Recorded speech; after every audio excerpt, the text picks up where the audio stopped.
안녕하세요. 반갑습니다. 자, 컴퓨터 활용 능력 1급 필기 첫 번째 과목 컴퓨터 일반의 첫 번째 시간이 되겠습니다.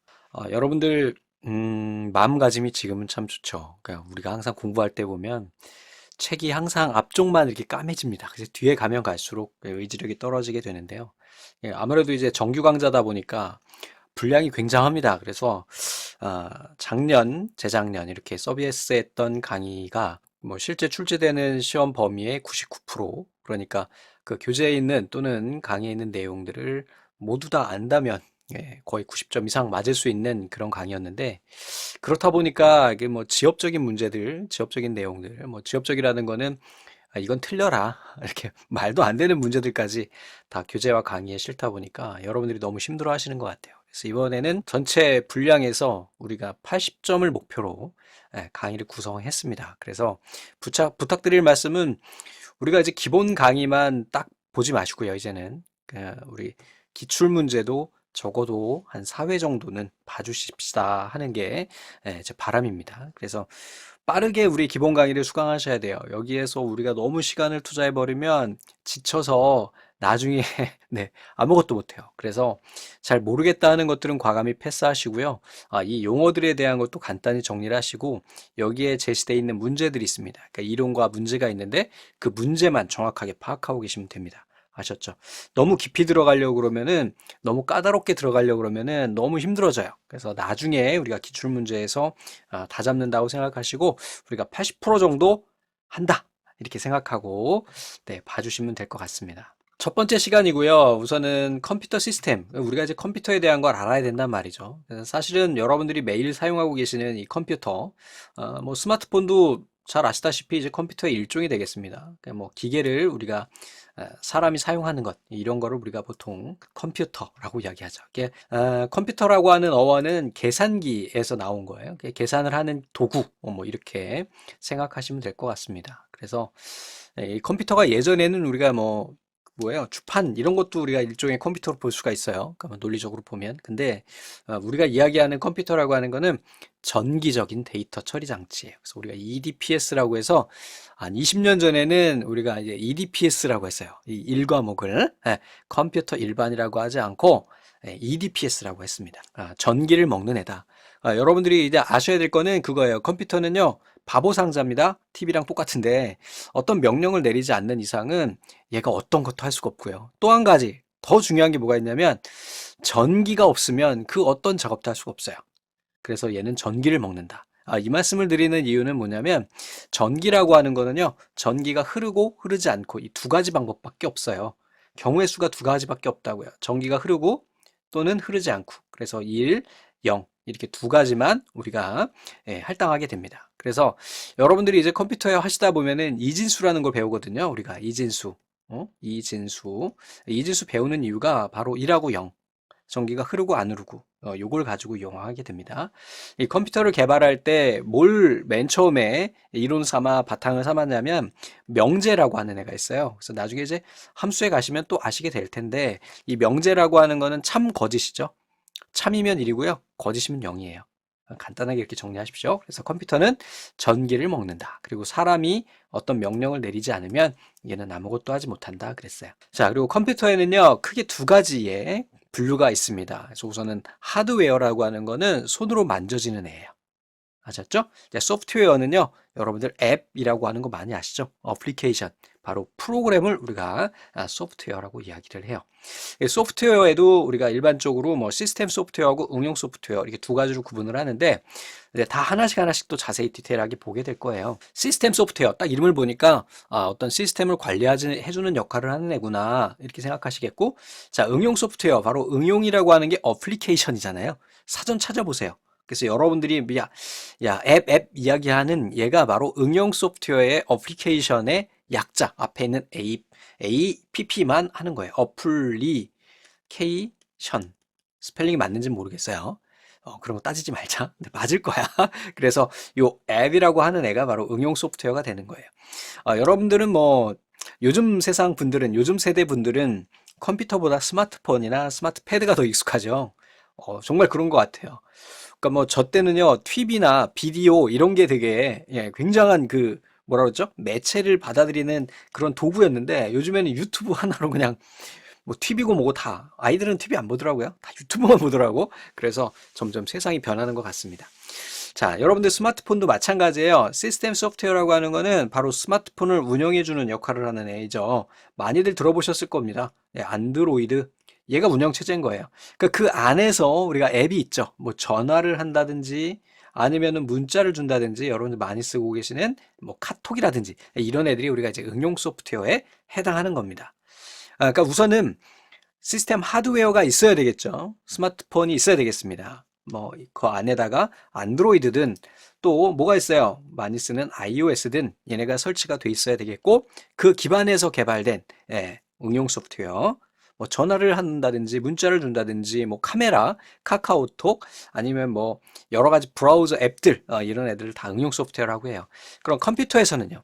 윈도우즈가 있죠. 윈도우즈. 우리가 이제 볼 수 있는 거, 우리 시험에 나오는, 바로 1과목에 나오는 윈도우즈가 여기에 해당하게 됩니다. 자, 그럼 윈도우즈 안에 있는 응용 프로그램들 뭐가 있어요? 네, 여러분들 인터넷 할 때 사용하시는 브라우저, 이렇게 되겠죠? 그 다음에 또 뭐가 있을까요? 네, 엑셀 우리가 이제 배우게 될 겁니다. 또 한글, 뭐 이런 것들 또는 메모장, 계산기 이런 애들 우리가 이 도구를 아주 유용하게 쓰여먹을 수 있도록 그래서 예전에는 유용하다는 의미의 유틸리티라고 하는 명칭으로 썼었어요. 이 응용 소프트웨어라고 안 하고 유틸리티 이렇게 이야기를 했어요. 그래서 이러한 유틸리티들, 응용 소프트웨어들을 운영할 수 있도록 해주는 애가 바로 시스템 소프트웨어고 그 중에 여러분들이 잘 아는 윈도우즈, 안드로이드, iOS 요즘엔 또 맥OS도 많이 쓰시더라고요. 그래서 얘네 모두 다 시스템 소프트웨어고 그 기반 하에 돌아가는 모든 소프트웨어를 응용 소프트웨어라고 한다. 그렇게 생각하고 계시면 되겠습니다. 다음에 그럼 이제 문제를 한번 볼게요. 뭐 개략적으로 개념만 잡으세요. 뭘 외우고 뭐 이러지 마세요. 자, 다음 중 컴퓨터에 사용하는 소프트웨어에 대한 설명으로 옳지 않은 것은 그랬어요. 소프트웨어는 컴퓨터를 이용하기 위해 필요한 일련의 명령들의 집합이다. 그랬어요. 명령들, 우리 코딩이라고 하는 이야기 요즘에 많잖아요. 이슈가 굉장하죠. 그래서 이 소프트웨어라고 하는 거는 이 코딩, 바로 명령을 컴퓨터에다 한 줄 한 줄 한 줄 한 줄 한 줄 이렇게 명령을 내리게 되거든요. 그래서 이러한 일련의 명령어들의 집합을 소프트웨어라고 해요. 그러니까 뭐 카카오톡 같은 경우에 실행을 하게 되면은요, 친구 목록 둬야 되죠. 대화 상자 불러와야 되죠. 이런 것들이 다 하나하나씩 따로 모듈화돼서 프로그래머가 돼 있다고요. 아셨죠? 모든 프로그램들이 다 이래요. 요즘에는 이렇게 객체별로 따로따로 구성을 해서 모아서 사용하는 그러한 형태가 됩니다. 자, 소프트웨어는요, 시스템 소프트웨어와 응용 소프트웨어 구분되어 있고요. 응용 소프트웨어라고 하는 거는 사용자가 실제 업무를 처리할 수 있도록 개발된 프로그램을 말한대요. 자, 윈도우즈, 유닉스, 리눅스는 대표적인 응용 소프트웨어다 그랬는데 우리 좀 전에 말씀드렸죠. 윈도우즈는 시스템 소프트웨어입니다. 아셨죠? 그 유닉스나 리눅스는 이게 서버에 사용하는 그런 애예요. 뭐 여기 나오는 이 리눅스라고 하는 거는 이제 무료로 배포되는 그러한 운영 체제가 되겠고요. 여러분들이 쓰고 계시는 안드로이드나 iOS가 다 저 리눅스 베이스에서 개발이 됐어요. 그래서 안에 코드나 이런 커널들을 보면 리눅스를 많이 따라한 거죠. 제가 오픈 소스예요. 그러니까 공짜로 막 얘를 뭐 이렇게 개선할 수 있고 그래요. 그래서 나온 게 이제 우리가 이제 안드로이드고 iOS고 그런 거거든요. 뭐 거기까지는 모르셔도 되고요. 그래서 우선은 저렇게 두 개 구분을 해주시면 되겠습니다. 다음에 우리 컴퓨터 기원이에요. 컴퓨터가 어떻게 발달했느냐. 사실은 이게 뭐 15년도에 잠깐 출제되고 그 뒤에 없어요. 그래서 얘네를 다 외워라 이렇게 말씀드리지 않겠어요. 그냥 이렇게 흘러갔구나 정도만 기억하시면 됩니다. 이제 컴퓨터의 역사에 대한 내용이죠. 자, 우선은요, 여러 가지 논란들이 있어요. 이 전자계산기 역사에 해당할 때가요, 요걸 개발할 때가 2차 세계대전 때예요. 그렇다 보니까 그 비밀리에 개발을 했어요. 그렇다 보니까 우리가 이제 미국이나 아니면 독일, 러시아 뭐 이런 애들 있잖아요. 그 중에서도 이제 독일 쪽이나 미국 애들이 이제 많이 만들게 되는데 얘네가 군사 기밀에 해당하잖아요. 그래서 우리가 얘네를 개발했다라고 공표를 하진 않았어요. 그래서 실제적으로는 여기에 있는 거는 그냥 이게 공표된 내용일 뿐이고 요즘에 점점 이야기 나오는 거 보면은 미국보다는 독일 쪽에서 더 많은 유럽 쪽에서 더 훌륭한 기계들을 더 빨리 만드는 걸로 나와 있어요. 근데 뭐 그런 건 모르셔도 되고 우선은 여기에 나와 있는 이 모클리 에커트 이 사람들도 사실은 이제 미국 사람들이 아니에요. 그죠?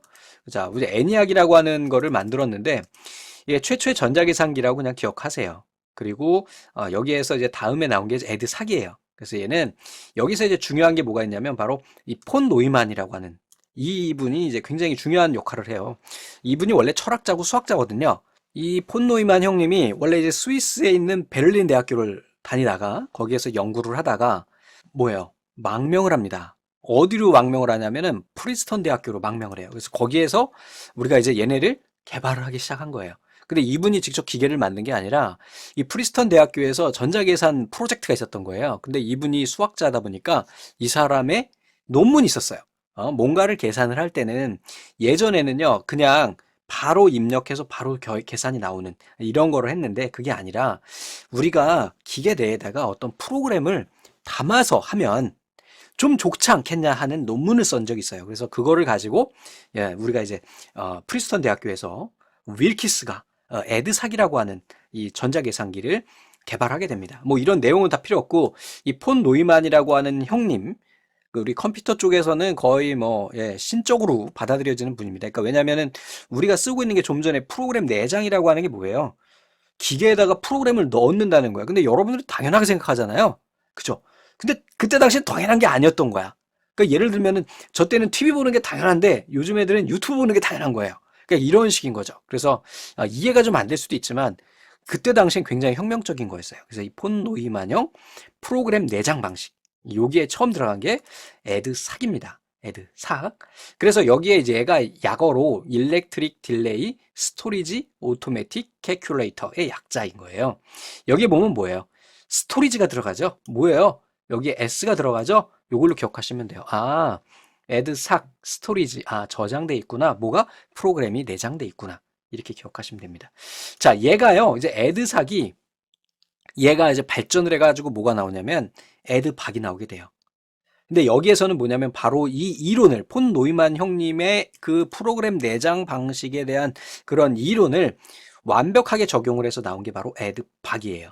에드박. 자, 그래서 얘 원어는 일렉트릭, 전자적인 디스트릭트라고 하나요? 디스트릭 이렇게 이야기하죠. 얘는 별개 각각의 그런 거잖아요. variable 어떤 가능한 그런 거죠. 자동 컴퓨터 이렇게 됩니다. 그래서 이 맨 처음에 나왔던 애니악을 우리가 개량을 해서 요거를 카피해서 이렇게 만들어내는 건데 이게 개발 단계가 정말 막 경쟁 단계다 보니까 이게 연도가 어떤 게 빠르다 늦다 이렇게 이야기할 수가 없어요. 그냥 단순하게 이렇게 처음에 애니악, 에드삭, 에드박, 유니박 이렇게 나왔는데 그 중에서 프로그램 내장 방식을 최초로 적용한 것이 누구라고요? 바로 에드삭 스토리지. 그 다음에 얘네를 완성한 거는 바로 애니악을 개발하던 이 모클리 에커트가 개발을 하게 됩니다. 그래서 에드박이라는 거 다 중요하지 않아. 시험에 많이 안 나와. 그러지만 우리가 역사는 알아야 되니까 하는 거예요. 다음에 유니박이라고 하는 친구가 있는데 얘는 최초의 상업용이에요. 유니버셜이라고 하는 것이 여기저기 막 쓴다는 의미잖아요. 그래서 유니버셜 전자계산기가 최초의 상업용 전자계산기가 됩니다. 요거 하나는 기억하고 계시면 좋겠다. 그죠? 이 폰노이만 행님하고 그 다음에 여기 나와 있는 유니박 정도만 기억해 주시기 바랍니다. 자, 그러면은 앞에 있는 거는 그 어떤 실제적으로 구성을 한 거고요. 그 안에 사용되는 소자들이에요. 처음에 우리 애니악이 나왔을 때는 바로 저기요. 요거 뭐예요? 진공관이야, 진공관. 자, 이 진공관이라고 하는 건 어떤 역할을 하냐면요. 신호를 증폭하는 역할을 가지고 있어요. 여러분들 고급 오디오들 보면 막 1억짜리, 2억짜리 이런 오디오들 보면 안에 진공관이 아직도 쓰여요. 굉장히 이게 약간 아날로그적인 증폭이다 보니까 음원에 대한 어떤 그 왜곡이 좀 적대요. 그래서 요즘에도 많이 쓰입니다, 제가. 근데 부피가 너무 크잖아요. 부피도 크고 열도 많이 나고. 얘가 이제 처음에 우리가 1세대 때는 진공관을 썼어요. 그러다가 드디어 반도체 트랜지스터가 개발이 된 거예요. 그래서 이 트랜지스터는 트가 뭐냐면 트리 이렇게 생각해 보세요. 3 다리가 3개예요. 그래서 트랜지스터는 다리가 3개입니다. 우리가 기술 시간에 다 배웠는데 뭐 자세한 건 모르셔도 됩니다. 그래서 우리 트랜지스터는 전기를 먹기 시작했고 이 진공관에 비해서 크기가 엄청 작아진 거죠. 됐죠? 그리고 이때부터 뭐가 나오기 시작했냐면은 고급 언어가 개발됐어요. 그 다음에 운영체제가 만들어지기 시작했죠. 오케이. 다음에 3세대는요, 직접 회로예요. IC, Integrated Circuit이에요. 여기에서부터 이제 시그널 처리하고 MIS가 도입됩니다. 그 다음에 4세대는요, LSI, Large Scale이에요. Large, 큰 스케일의 Integrated. 뭐예요? 고밀도 직접 회로. 얘는요, Very Large Scale Integrated인데, 사실은 여기까지가 연도가 언제쯤이냐면은, 여러분들 태어나기도 전이요. 1980년대 후반입니다, 이미. 여기가. 그 뒤에는요, 더 이상 뭐라고 이게 언급하지 않아요. 뭐 ULSI까지도 우리가 언급을 해서 명칭을 달긴 하지만 너무 계속 발전을 하고 있기 때문에 여러분들 삼성전자의 황창규 회장이라고 아시나요? 그분이 이제 황해 법칙이라고 그래서 1990년대 그 2000년대까지 메모리의 집접도는 1년에 2배씩 증가한다라는 황해 법칙을 발표를 하고요. 진짜로 실제적으로 해냅니다. 이 삼성전자가 크는데 굉장히 큰 공헌을 하신 분이죠. 그런 것처럼 너무너무 빨리빨리 이렇게 넘어가다 보니까 얘네가 우리가 지금은 뭐라고 이름을 붙일 수가 없는 거예요. 여기 있는 거 알아야 되냐고요? 아니요. 아니요. 그냥 한 가지만 기억하십시오. 고급 언어 개발은 트랜지스터고요. 그 다음에 여기에 나오는 시분할 처리를 한 것이 직접 회로예요. 그리고 얘네가 시험 문제 많이 나오지 않기 때문에 굳이 얘네를 외울 필요는 없어요. 아셨죠? 제 이야기는 뭐냐면 이렇게 문제를 보고 그냥 간단하게 이런 내용이구나 라고만 생각하셔야지 여기서부터 얘네를 외우기 시작하면은 뒤에 진짜 자주 출제되는 애들을 다 놓치게 돼요. 무슨 얘기인지 아시겠죠? 가볍게 가는 겁니다. 제가 말을 빨리 하잖아요. 이유가 있는 거야. 후딱후딱 하자고. 어떤 건지 알고 가자고. 자, 1952년 폰 노이만이 프로그램 내장 방식과 이진 연산 방식을 적용해서 한 초창기 전자기상기래요. 프로그램 내장 방식이죠. 그죠? 그러니까 우선은 여기에서 뭐라 그랬냐면은 앞에서 애니악은 아니에요. 유니박은 상업용이에요. 자, 애드삭 여기에 보면은 여기에 스토리지라고 하니까 폰 노이만 내장 방식이니까 이거는 맞는데 그죠? 맞는데 여기서 뭐라 그랬냐면 거기다 이진 연산 방식까지 적용을 해서 완성을 시킨 게 바로 애드박인 거예요. 헷갈릴 수 있는 문제이긴 하지만 여러분들 그냥 이렇게 기억을 하고 계시면 되겠습니다. 최초의 프로그램 내장 방식이다 그러면 애드삭이고요. 여기에다가 이진 방식을 적용을 해가지고 완벽하게 우리가 여러분들이 좀 쓰고 계시는 그 기반의 베이스의 전자계산기 컴퓨터를 만든 최초가 바로 애드박이 되는 겁니다. 자, 3세대라고 했어요. 3세대라고 했는데 사실 뭐 3세대 어떻게 할 거야? 제가 외우지 말라 그랬죠. 그냥 간단히 맨 처음에 그냥 머리에 떠올려 보세요. 처음에 엄청 컸어요. 진공관이요. 그 다음에 뭐가 나왔어요? TR 나왔죠? 그 다음에 IC 나왔어요. 그래서 IC거든요.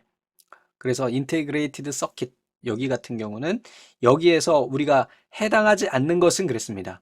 자, 일괄 처리는 얘는 위에 한번 올라가 볼까요? 일괄 처리가 최초에 나온 거기 때문에 일괄 처리는 진공관에서 나온 거예요. 시분할은 바로 여기 3세대부터 우리가 시작이 된 겁니다. 아셨죠? 그래서 일괄 처리가 항상 제일 먼저예요. 일괄 처리가 뭐냐고요? 좀 이따 가면 계속 나오게 됩니다. 지금 여러분들이 지금 보실 필요는 없다. 됐습니까? 네. 이렇게 봐주시면 되겠고요. 간단하게 우리가 컴퓨터가 이렇게 됐구나. 애니악이라는 것이 어떤 건지 자세히 설명하면 애니악만 30분 설명할 수 있어요. 그냥 그렇지만 우리가 그렇게 할 필요는 없다. 자, 프로그램 내장 방식을 맨 처음에 한 사람이 폴란드군요. 학교는 또 스위스에서 나왔어. 그래서 폴란드 수학자 폰 노이만이 제안한 방식입니다. 프로그램과 데이터를 주격장치에 저장해 두고 주격장치에 있는 프로그램 명령어를 하나씩 차례대로 수행하는 거예요. 프로그램 수정이 쉽고 프로그램을 공동 사용할 수가 있다라는 거지요. 뭐라 그랬어요? 이분은 수학자예요, 수학자. 철학자이고 수학자. 그렇다 보니까 기계에 대해서 몰라요. 이론만 정립했을 뿐입니다. 자, 이번에는요, 컴퓨터의 분류예요. 컴퓨터는 크게 이렇게 세 가지로 구분을 합니다. 뭐 큰 의미는 없지. 왜냐? 요즘에 우리가 쓰는 애는 거의 다 디지털 컴퓨터거든요. 여러분들이 쓰고 있는 것은 디지털 컴퓨터예요. 범용 컴퓨터라고도 하고 컴퓨터를 우리가 이제 이산적이라고 하는 것이 2가 숫자 2예요. 이산이라는 거는 이진수를 계산한다라는 의미거든요. 그래서 이산이라고 이야기하는 겁니다. 우리가 이산이라고 하는 그 조선시대 왕 이름 그거 아니고요. 이산이라고 하는 거는 전기를 먹는 전기를 이용한 계산 이렇게 생각하시면 돼요. 자, 아날로그는요 특수목적용이에요. 그래서 얘는 어디에 많이 사용되냐면요 여러분들 일기예보 있죠.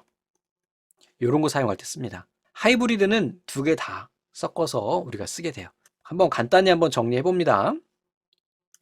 우리가 디지털 컴퓨터 같은 경우에는요, 디지털이라고 하는 거는요, 우리가 숫자를 쓰게 돼요, 숫자. 그 다음에 문자. 출력 형태도 숫자 문자고요. 얘는 산술이에요. 산술 곱하기 나누기 이런 거. 논리 연산은 맞냐 틀리냐 참거짓. 얘는 논리회로 IC를 씁니다. 그 다음에 얘는 프로그램이 필요하고요. 얘는 정밀도가 필요한 한도까지 높일 수가 있어요.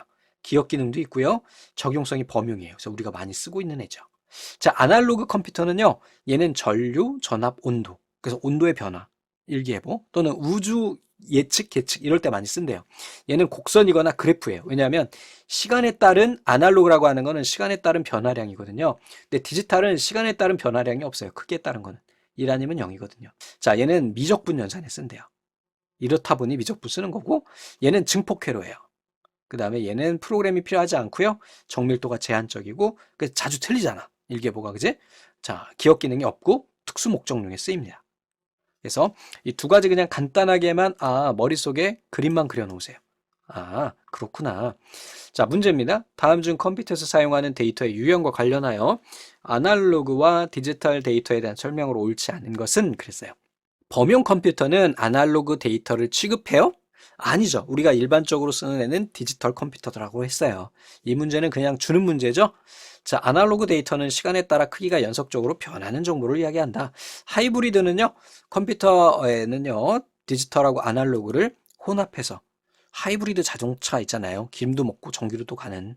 자, 디지털 데이터는 복화 과정을 통해 아날로그 데이터로 변환할 수 있대.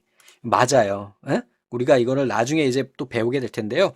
PCM이라고 하는 방식이 있어요. 그러니까 이거를 변환하는 디코딩, 인코딩하는 그런 방식들이 있습니다. 여러분들 지금 제 목소리는요. 실제 현실 세계에 있는 아날로그예요. 근데 얘가 마이크를 통해서 컴퓨터에 기록되면서 뭐가 돼요? 디지털이 돼요. 근데 이 디지털이 된 상황을 우리가 이렇게 하는 걸 인코딩이라고 이야기를 하고요. 그럼 컴퓨터에 저장되어 있는 제 목소리, 이 영상들이 바깥으로 다시 스피커로 나와야 되잖아요. 스피커의 진폭, 소리를 움직여줘야 되잖아요. 이게 바로 아날로그거든요. 이렇게 바꿔주는 걸 우리 디코딩이라고 이야기를 해요. 인코딩, 디코딩 많이 들어보셨죠? 이렇게 된다라는 거. 자, 우리가 이제 자료의 표현 단위예요. 이건 이제 상식적인 내용인데 우리가 컴퓨터에서 물리적인 단위와 논리적인 단위 두 가지로 구분을 하게 됩니다. 그러니까 물리적이라고 하는 거는 실제로 존재하는 거죠. 물리적, 피지컬한 거고요. 논리적이라는 건 로지컬이라는 거는 개념적인 거예요. 생각적으로 만들어내는 거죠. 그래서 우선 비트라고 하는 건 어떤 거냐면은 여러분들 비트라고 하는 거는 1, 0 중에 하나를 1비트라고 이야기를 해요. 그래서 만약에 1, 0이라고 하는 애가 있으면 얘는 뭐가 되는 거예요? 2비트가 되는 거예요. 아셨죠?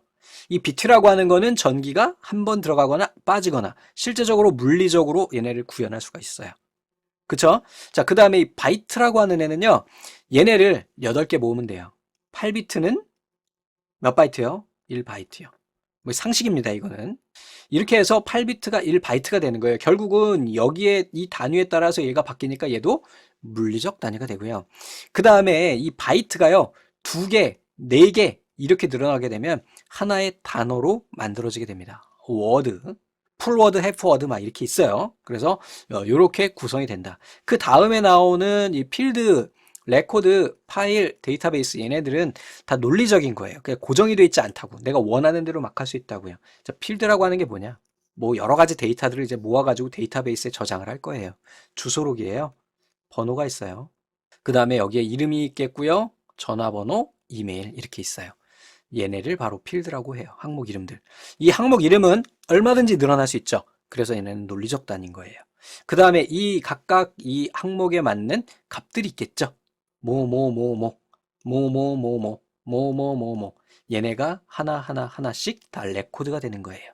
자, 그 다음에 이러한 표들이 이걸 우리가 테이블이라고 이야기하거든요. 몇 개 모이면 파일이 되고요. 이 몇 개 모인 파일들을 또 여러 개 묶어 놓으면 얘네가 데이터베이스가 되는 거예요. 그래서 여러분들이 데이터베이스라고 이야기를 하는데 빅데이터라는 얘기도 많이 들어보셨죠? 결국은 뭐라고? 이 비트 1010 여기서부터 시작해서 모여지는 거다라고요. 됐습니까? 자, 비트라고 하는 거는 정보의 최소 단위예요. 자, 니블이라고 하는 애가 중간에 끼어 들어갔죠? 자, 바이트는 8개의 비트가 모여서 1바이트가 된대요. 자, 니블은요, 2분의 1 바이트예요. 그래서 4개의 비트가 모여서 니블이 돼요. 자, 워드는요, 바이트의 모임으로 크게 하프워드와 풀워드로 구분이 돼요. 워드라고 하는 거는 단어잖아요. 그러니까 예를 들어서 바이트라고 하는 거는요, A, 이게 1바이트예요. 자, 1, 이게 1바이트예요. 이게 10의 10 비트의 1이 아니고요. 그냥 숫자 1. 뭐 다르게 이야기하자. 구로 하자 그러면. 이게 1바이트예요. 다음으로 한번 쭉 넘어가 볼게요. 자, 다음에 그래서 우선 핫포워드는 좀 전에 말씀 잠깐 드렸듯이 2바이트와 풀워드 4바이트로 분류가 되고 필드는요, 자료 처리의 최소 단위예요.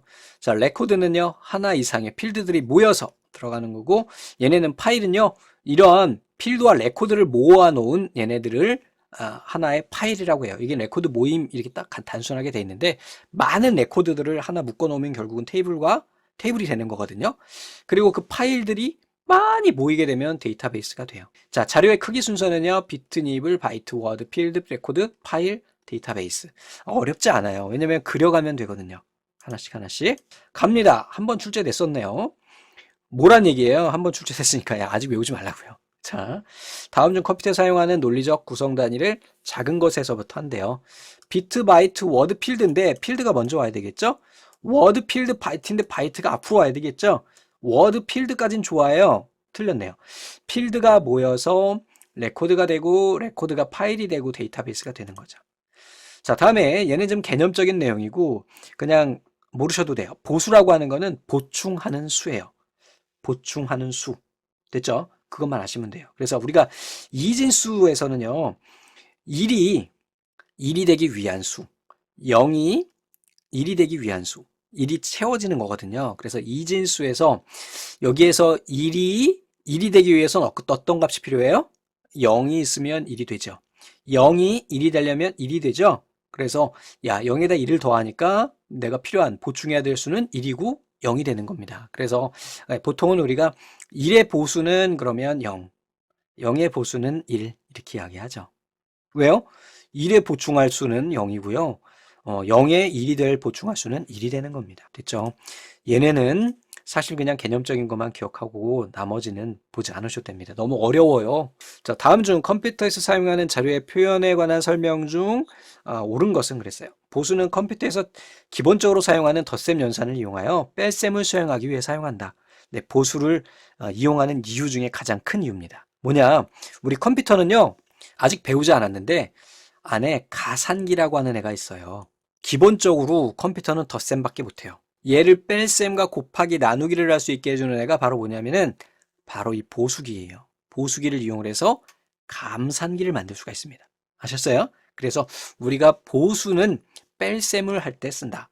실수 데이터는 정해진 크기, 부호, 지수부, 가수부 등으로 구분해서 그냥 간단히 정리하세요. 이중 정수 데이터는 실수 데이터보다 표현할 수 있는 범위가 크기 때문에 연산 속도가 빠르다 그랬는데 이진 정수 데이터래요.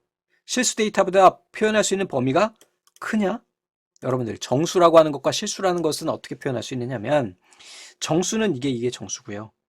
이게 실수잖아요. 어떤 게 더 많이 표현할 수 있어요? 많이 표현할 수 없어요. 연산 속도는 빠르기는 하지만 많이 표현할 수가 없습니다. 그래서 얘네를 우리가 또 부동소수점 연산에 의해서 뭐 이렇게 하는 방법들이 있는데 그건 이제 정보 처리까지 가서 봐야 되는 내용이고 여기서는 그냥 이진수는 이런 거고 보수는 뺄셈 위해서 쓰는 거구나. 자, 10진 연산을 위해서 언팩과 팩 표현이 사용된다. 간단히 정리만 해주시기 바랍니다. 전에는 전 교재에는 이 팩과 언팩이 다 들어있었거든요. 그럴 필요 없더라고요. 문제가 나와야지 말이지. 자, 자료의 표현 방식 중에는 이제 내부적 표현과 외부적 표현 방식이 있어요. 그래서 내부적 표현 중에는 우리 실수 데이터, 바로 이제 좀 전에 이야기했던 실수, 뭐예요? 1.2 이런 거, 1.000000 2 이런 거. 자, 부동소수점이라고 하는 게 부동이라고 하면은 뭐예요? 우리가 움직이지 않는다 이런 의미를 보는데 그게 아니라 영어로 써놓은 이유가 있어요. 플로팅이라고 하는 데 있죠. 여러분들 혹시 그 수세식 화장실에 물통 보신 적 있나요? 그 안에 보면 동그랗게 이렇게 게이지가 있어요. 막대기가 있고 이게 변기예요. 여기 구멍이 이렇게 있겠죠? 그리고 여기에는요 스위치가 있어요. 이렇게 나와 있는데 얘가 올라오면 얘가 불에라고 하죠. 불에가 올라오면은 여기쯤 올라오면 수도가 딱 잠겨서 물이 닫히는 거고 얘를 우리가 여기에 이제 뭐가 걸려 있어요. 그래서 얘를 여기에 스위치를 밑으로 딱 내리면 여기에 있는 밑에 있는 얘 구멍이 뽕 올라오면서 물이 떨어지죠. 그러면서 여기서 물이 막 콸콸콸 나오죠. 얘가 바로 플로팅이에요. 이게 올라갔다 내려갔다 하죠. 플로팅. 부동이라고 하는 거는 움직인다는 얘기입니다. 고정소수점 표현보다 매우 작은 수와 큰 수를 표현할 수 있다 그랬는데, 자, 고정소수점이라고 하는 거는 3.3, 이걸 고정소수점이라고 이야기해요. 부동소수점은요, 이 3.3을요, 33 곱하기 10의 마이너스 1승으로 표현할 수가 있죠. 이게 부동소수점이에요. 그러고 보니까 이거 승수로 표현을 하면 어마어마하게 넓은 값을 우리가 표현할 수가 있죠. 이게 바로 부동소수점이에요. 그래서 우리가 컴퓨터에서 연산 단위, 연산 능력을 표현할 때 이 부동소수점 연산을 얼마나 잘하느냐로 판단을 하게 됩니다. 자, 실수 데이터의 표현과 연산에 사용이 된다 그랬어요. 자, 표현의 정밀도를 높일 수가 있고 과학이나 공학, 수학적 응용에 사용된대요. 자, 정교화 방식 나오는데 모르셔도 됩니다. 패스하세요. 좀 전에 제가 말씀드린 것처럼 3.3을 10의 마이너스 1승 이렇게 표현하는 거를 우리가 정교화한다고 이야기를 해요. 단순하게 여기에는요, 앞에 부호가 들어가고 지수부, 가수부 이렇게 들어간다. 이렇게 보시면 되겠어요. 부호는 음수냐 아니면은 양수냐 이걸 표현하는 거고, 지수부는 10의 몇 승, 여기서 뭐 5승이다 그러면 5가 되는 거고, 가수부는 아까 33, 뭐 이런 애를 우리가 이야기하는 겁니다. 요거 하나 기억하고 계세요. 그래서 우리가 부동소수점 연산의 표현은 부호, 지수, 가수로 표현이 된다. 이렇게 보시면 되겠습니다. 자, 다음 중 컴퓨터에서 부동소수점 연산을 위해서 사용되는 자료 표현에 관한 설명으로 옳지 않은 것은, 자, 1번 정교화 과정을 통해서 지수와 가수부로 구성이 된다. 고정소수점보다 간단해요? 아니죠. 실행 시간이 적게 걸려요. 좀 오래 걸려요. 복잡하고 오래 걸려요. 아주 큰 수나 작은 수 표현이 가능하지만 얘는요, 복잡하고 속도가 느려요. 왜? 정교화 단계가 있기 때문에. 그래서 부호 비트는 양수, 음수, 0, 1로 표현을 한다. 실수 데이터 표현과 연산에 사용된다. 자, 다음 중 컴퓨터에서 사용하는 자료의 표현에 관한 설명으로 옳지 않은 것은 그랬어요. 실수형 데이터는 정해진 크기의 부호와 가수부로 표현하여 구분하여 표현한다 그랬는데 뭐가 있었어요? 우리 좀 전에. 실수형 데이터는 부호, 지수, 가수 3개로 구분된다 그랬죠? 요거 하나만 기억하시면 된다 그랬죠? 자, 다음에는 자료의 표현 방식이에요. 그러니까 우리가 앞에서 본 애들은 내부적 표현 방식. 그래서 우리가 컴퓨터 내부에서 어떻게 처리가 되는지, 어떻게 표현이 되는지에 대한 내용이고요. 얘는 이제 사용자 딴에서 우리가 보는 그런 단위가 됩니다. 그래서 얘를 외부 표현 방식이라고도 해요. 이렇게 중요한 건 아니지만 그래도 명칭에 대해서 정의를 좀 해드릴게요. 그래서 얘네는 우리가 컴퓨터에서 좀 전에 보여드렸던 것처럼 비트로 우리가 표현이 되잖아요. 그러면 그 비트로 표현된 거를 문자로 표현하기 위한 어떤 하나의 약속이다 이렇게 보시면 돼요. 그러니까 예를 들면은 A라고 하는 것을 우리가 문자로 표현을 하려면 얘를 비트로 표현을 해야 되거든요. 보통은 얘 같은 경우에는 지금 총 몇 비트라 그랬어요? 보면은 하나의 문자를 2개의 존비트 이렇게 돼 있고요. 여기가 이제 존비트가 되는 거예요. 존비트가 돼서 여기에 2자리, 그 다음에 4개의 하나, 둘, 셋, 넷, 하나, 둘, 셋, 넷 되죠? 여기가 이제 디짓비트가 되는 거예요. 그래서 이 자릿수만큼으로 총 6자리로 이진수로 표현을 하는 거죠. 그래서 A 같은 경우에는 얘가 알파벳이니까 0, 1 이렇게 갑니다. 이게 존비트가 얘가 어떤 A인지를 표현할 수가 있기 때문에, 그러니까 만약에 1이다 그러면 얘가 00 이렇게 표현이 되는 거예요. 이건 약속이기 때문에 지금 이렇다라고 얘기하는 게 아니라 예를 드는 겁니다. 그리고 이제 얘가 이제 이 알파벳의 첫 번째니까 00001 뭐 이런 식으로 표현이 되는 겁니다. 4자리니까 여기까지 가야 되겠네요. 요렇게 01, 0001 이런 식으로 하면 얘는 A다라는 것을 표시하는 것이 이제 이게 기본적인 문자형 코드인 BCD 코드입니다. 이 BCD라고 하는 것이 이제 그래서 얘가 바이너리, C는 코드예요, 코드. 그리고 D는 데시멀, 십진. 그래서 이진화 십진 코드라고 이야기를 합니다. 바이너리 코드에다가 D가 붙어요. 코디드, 그 다음에 데시멀. 이렇게 되는 거예요. 그래서 이진화 십진 코드 뭐 이렇게 표현을 합니다. 그러니까 십진 표현을 이진화, 이진수로 표현을 한다 이렇게 생각하시면 될 것 같아요. 그래서 얘는 다른 건 중요한 게 아니고요. 이 비트 수가 중요해요. 그래서 존 비트 2개에 디짓 비트 4개다. 그래서 총 합이 6비트가 돼요. 그러면 이 2의 6승이라고 표현을 하는데 그 이유는 뭐냐면 예를 들어서 이게 두 자리라고 하자고요. 두 자리라고 하면은 여기에서 있을 수 있는 경우의 수는 어떻게 될까요? 10, 00 이렇게 되겠죠. 총 몇 가지예요? 네 가지가 되죠. 이게 지금 2비트잖아요. 그러면은 2에 2승하면 4가 나오죠. 그럼 이거를 세 자리로 하게 되면은요. 얘는 2에 3승한 것과 같은 경우의 수, 8개의 경우의 수가 나오게 돼요. 무슨 얘기인지 아시겠죠? 다음에 2에 4승하면 몇이 나와요? 여기다 다시 하는 거니까 16. 그 다음에 여기 5승하면 여기다 다시 하는 거니까 32. 그 다음에 2에 6승하면 32 곱하기 2니까 64. 이렇게 가는 거예요. 그래서 총 이 BCD 이진화 10진 코드 같은 경우는 총 64가지의 문자를 표현할 수가 있어요. 이게 이제 순서대로 발전 단계이기 때문에 얘가 6이고요. 다음에 나오는 아스키 코드는 7이에요. 그러니까 7이다 보니까 여기다 곱하기 2 하니까 얼마가 나와요? 네, 128가지를 우리가 표현할 수 있는 거예요. 이 아스키는 이 A가 아메리칸 스탠다드예요. 그래서 미국 표준이 됩니다. 아스키 코드는요, 언제 많이 쓰였냐면 이 30년 전쯤에 그때 같은 경우에는 이 아스키 코드를 썼어요. 그래서 한글 표현이 안 됐습니다. 우리나라에서 PC통신을 하다 보니까 얘네를 한글로 변환을 해서 표시를 해야 되잖아요. 그렇다 보니까 이때 필요한 게 생긴 거예요. 저 처음 할 때는 없었는데 이게 드디어 나오기 시작했죠. 바로 뭐냐면 확장 아스키 코드. 요거는 그냥 보통 건너뛰고요. EBCD, 그 다음에 유니코드 이렇게 넘어가게 돼요. 그래서 이 확장 아스키 코드 같은 경우에는 여기에서 6, 7, 8 이렇게 가는 거예요. 됐죠? 그리고 EBCD 코드 같은 경우는 쭉 올라가 보시면은 얘 같은 경우도 8자리예요. 근데 이 확장 아스키 같은 경우에는 우리가 이제 국제적 표현으로 받아들이지 않았고요. 그러니까 EBCD기 우리가 이제 표준이 된 거고 최종적으로는 유니코드를 우리가 쓰고 있는 거예요. 지금까지도. 그래서 한 30년 전에 우리가 결정된 그런 약속입니다. 이것도 어떤 그 ISO라고 하는 그 단체 아시죠? 국제 표준화 기준에서 얘를 쓰기로 한 거예요. 어떤 거냐면은 이 유니코드는요. 우리 앞에서 본 이 아스키 코드까지는 이게 사실은 이제 미국 친구들이 만들었고 미국 내에서 이제 네트워크가 시작되다 보니까 미국 기준이었단 말이에요. 그래서 모든 표현이 알파벳으로 표현이 됐었어요. 그런데 점점 이제 미국 내에서 연결이 되고 해외로 연결이 되다 보니까 인터내셔널해진 거죠. 일본하고도 연결을 해야 되겠고, 근데 일본어는 표현할 수가 없어요. 왜냐하면은 앞에서 우리 말씀드렸듯이 얘가 1바이트가 8비트라 그랬죠. 근데 이 1바이트는요, 알파벳하고 숫자만 표현이 가능한 거예요. 근데 우리 한글 같은 경우에는 보시면은 간 한다고 그러면은 여기까지만 해도 한 비트로 표현이 가능해요. 근데 받침이 들어가 버리면 얘는 2바이트로 표현을 해야 되겠죠. 그러니까 예를 들면 한자 같은 경우는 뭐 가운데 중이다 그러면 여기까지는 한 바이트로 표현이 되는데 이것까지 표현이 안 된다는 거예요.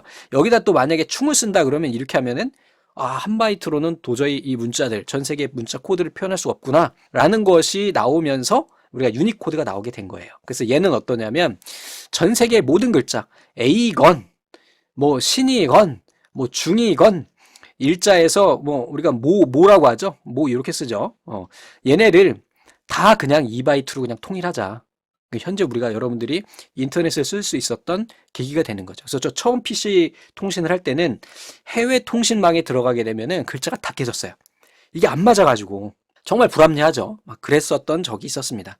그래서 뭐 여기서 제일 지금 중요한 게 뭐예요? 지금 보면 출제 빈도도 보면은 뭐가 제일 많이 나왔어요? 유니코드는 알고 계셔야 돼요. 얘는 몇 바이트예요? 얘는 총 16비트예요. 16비트. 16비트는 몇 바이트예요? 2바이트요. 그래서 모든 글자 수 하나를 2바이트로 표현을 한다.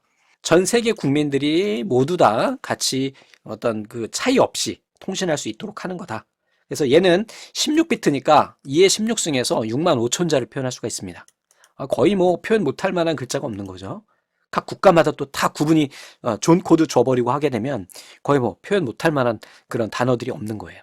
그래서 문제를 한번 풀어보면 우리 이제 그 정리를 한번 해드릴게요. 맨 처음에 나온 게 뭐라 그랬어요? 네, BCD라고 했죠. 그 다음에 나온 게 뭐예요? 네, 아스키예요. 아스키.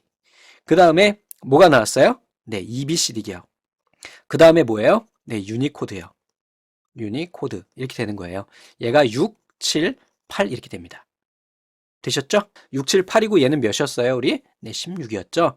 그래서 여기에 나오는 것처럼 7개의 데이터 비트와 1개의 페리티 비트. 그래서 실제적으로는 8개예요, 다. 플러스 1씩 있어요. 그래서 정보 처리에 가면은 이것까지 다 구체적으로 해가지고 구분을 해서 시험 문제가 출제가 됩니다. 근데 컴알에서 거기까지 보기는 좀 그래요. 그래서 여기에 7개의 데이터 비트와 요것만 보시고 128개. 아, 얘는 아스키구나.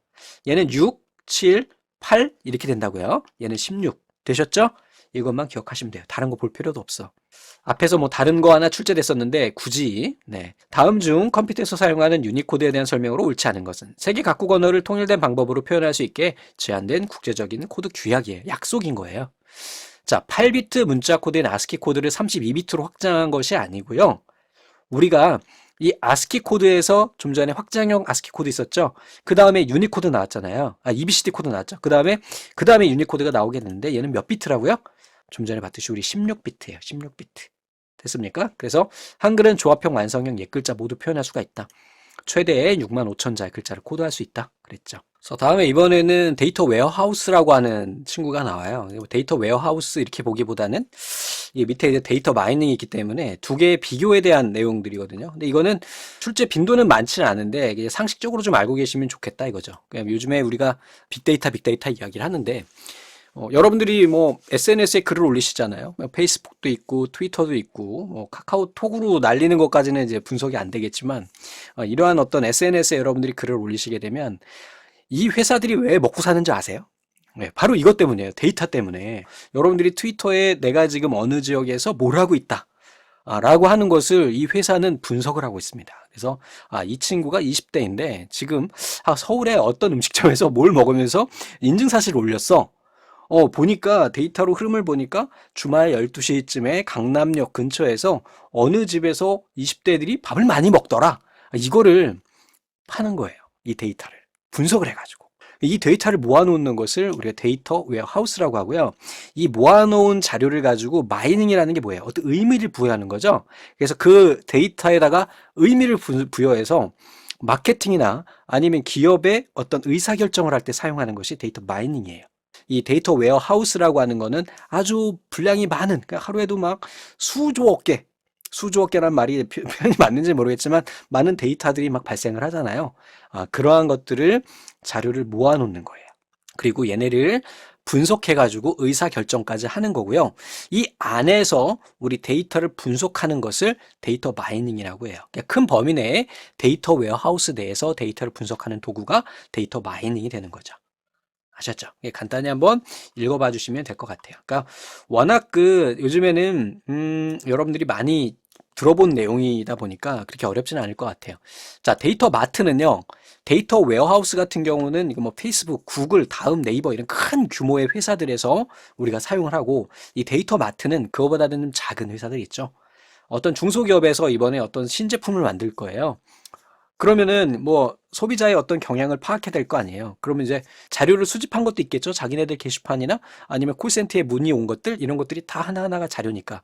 요즘에 고객들이 뭘 원하는가, 뭐가 무슨 AS가 제일 많은가 이런 것들을 분석을 할 때 쓰는 게 바로 데이터 마트입니다. 그러니까 데이터 웨어하우스는 큰 규모. 그러니까 예를 들면 이마트 그리고 데이터 마트는 동네 슈퍼마켓 정도 이렇게 생각하시면 될 것 같아요. 자, 간단하게만 정리하십시오. 다음이 설명하는 용어로 알맞은 것은 기업의 정보 자산을 효율적으로 활용하기 위한 하나의 패러다임으로 기업의 전략적 관점에서 효율적인 의사결정을 지원하기 위해 데이터의 시계열적 축적과 통합을 목표로 하는 기술적, 구조적, 통합적 환경은 데이터 웨어하우스다. 제가 아침에 이제 라디오를 듣고 오는데 카카오에 뭐 그 데이터 분석하시는 그 이사님이 계세요. 라디오 무슨 프로인지는 제가 정확히 기억은 안 나는데 나오셔가지고 다음에요. 카카오니까 다음이죠. 다음에 어떤 것을 검색하느냐. 그러니까 뭐 대통령 선거가 있다. 그러면 전날 어떤 걸 검색하느냐. 이런 걸 분석하는 그런 분이 계세요. 그래서 뭐 날씨가 어떨 때는 어떤 음식을 좋아하고 뭐 이런 것들을 분석해서 이야기해 주는 게 있는데 바로 걔가 데이터 웨어하우스를 이용을 한 데이터 마이닝을 통해서 분석을 하는 거죠. 자, 다음에 이번에 또 이제 기초적인 내용이에요. 이건 기본적인 거기 때문에 시험에 출제되지 않더라도 좀 여러분들이 알고 계셔야 됩니다. 자, 우선은 처리 속도는요, 작으면 작을수록 좋은 거예요. 왜냐하면 내가 1부터 100번까지의 문제를 풀어 그랬을 때 제일 정확하게 빠르게 푸는 게 좋은 거잖아요. 그러니까 턴 어라운드 타임이라고 하는데 돌아오는 시간이 짧을수록 좋은 거예요. 그래서 우선은 처음에 나오는 게 밀리초, 마이크로, 나노, 피코, 펜토, 아토 이렇게 됩니다. 얘 단위는 마이너스 30 가요. 그 이유는 여러분들 뭐 일상생활에서 많이 보시는데 이게 표준이거든요. 100만 원이면 어떻게 표현을 해요? 컴마 두 개로 하잖아요. 그래서 보통은 어르신 분들은 어떻게들 하세요? 이렇게 딱 하고 컴마 찍고 찍찍 하고 이렇게 잡아버리시죠. 아, 컴마가 두 개니까 100만 원이구나. 그지? 그 다음에 여기다 100 이렇게 하고 컴마하고 찍찍 이렇게 해버리시면 이건 뭐예요? 1억이구나. 아, 이렇게 알 수 있는 것처럼 이게 국제적으로 세 단위씩 끊어서 일자라고 하는 게 있는 거예요. 그래서 어떤 분들은 선생님, 아, 10에 마이너스 5승은 없나요? 이런 단위는 없나요? 없어요. 왜? 약속을 하지 않았거든. 할 필요가 없기 때문에. 그래서 10의 마이너스 3승이 밀리, 그 다음에 마이너스 6승이 마이크로, 그 다음에 마이너스 9승이 나노, 그 다음에 12승이 피코, 펜토, 아토 이렇게 가는 거예요. 3, 6, 9, 12, 15, 18. 기억 용량은요. 얘는 크면 클수록 좋겠죠. 그래서 얘 같은 경우는 키로 많이 들어보셨죠? 1kg에 몇 g이에요? 1000g. 10의 3승이면 몇이에요? 1000이요. 메가는 100만이요. 기가는요? 이건 억인가요? 10억인가요? 한번 해볼까요? 자, 공이 하나, 둘, 셋, 하나, 둘, 셋, 하나, 둘, 셋. 컴마 아니고 점 아니고 컴마예요. 맞죠? 1, 10, 100, 1000만, 10만, 100만, 1000만, 억, 10억이군요. 10억. 테라바이트는 거기에다 0을 3개 더 붙인 거죠. 이렇게 되는 겁니다. 그래서 키로, 메가, 기가, 테라. 많이 들어보셨을 거예요. 이 상식적인 내용들이기 때문에. 그래서 여기까지 해가지고 첫 번째 시간 간단하게 봤습니다. 그래서 실제로 자주 출제되는 애들만 여러분들이 좀 확인을 좀 해주시고 나머지는 가볍게 훑어보면서 넘어가도록 할게요. 됐습니까? 자, 그럼 여기서 강의 마치겠습니다. 감사합니다.